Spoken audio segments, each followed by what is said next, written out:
এখন থেকে আপনি যদি আপনার ফেসবুক স্টোরি আপলোড করেন কোনো ধরনের ঝাপসা এবং ঘোলা হবে না, একদম এইচডি কোয়ালিটিতে কিন্তু আপনারা ফেসবুকে স্টোরি আপলোড করতে পারবেন। আমরা দেখা যায় ফেসবুকে স্টোরি আপলোড করলে দেখা যায় আপনাদের গ্যালারিতে যেমন স্পষ্ট দেখা যায়, ফেসবুকে আপলোড করার পর ওই ছবিটা ঘোলা এবং ঝাপসা হয়ে যায়। তো আপনি যদি চান আপনার ফেসবুকের স্টোরিটা আপনি এইচডি কোয়ালিটিতে আপলোড করবেন, তাহলে আজকের এই ভিডিওটি আপনার জন্য। তো আমি আজকে আপনাদেরকে সঠিক নিয়মে স্টোরি কীভাবে আপনারা এইচডি কোয়ালিটি আপলোড করবেন এটা দেখাবো।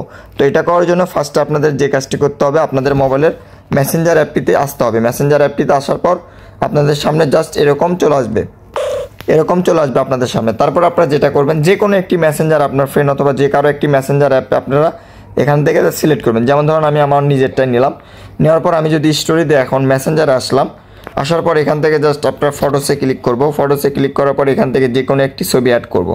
অ্যাড করার পর এখান থেকে জাস্ট এডিট বাটনে ক্লিক করব। আমরা সেন্টে না এডিট বাটনে ক্লিক করব। সেন্টে ক্লিক করলে তার কাছে চলে যাবে। এডিট বাটনে ক্লিক করার পর এখান থেকে আপনার জাস্ট ইওর স্টোরি নামে একটি অপশন দেখতেছেন, এটার উপর জাস্ট একটা ক্লিক করে দিব। তাহলেই কিন্তু আমাদের কাজটি শেষ। তো এখন কিন্তু আমাদের এই ফটোটা কিন্তু এইচডি কোয়ালিটির যেমন আমি আপলোড করলাম তেমনই কিন্তু আপলোড হয়ে যাবে।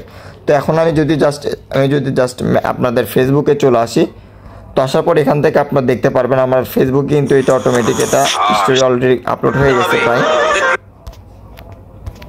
এখানে আপনারা দেখতে পারবেন, এখন একটু সময় লাগবে আসতেছে।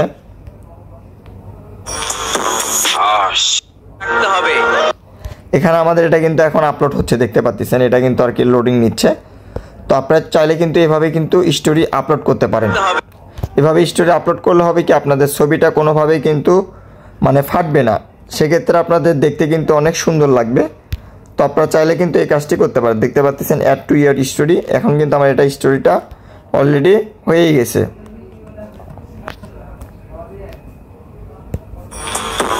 এখানে আপনারা দেখতে পারবেন। তো ভিউয়ার্স, আজকের ভিডিওটি পর্যন্ত। আসসালামু আলাইকুম।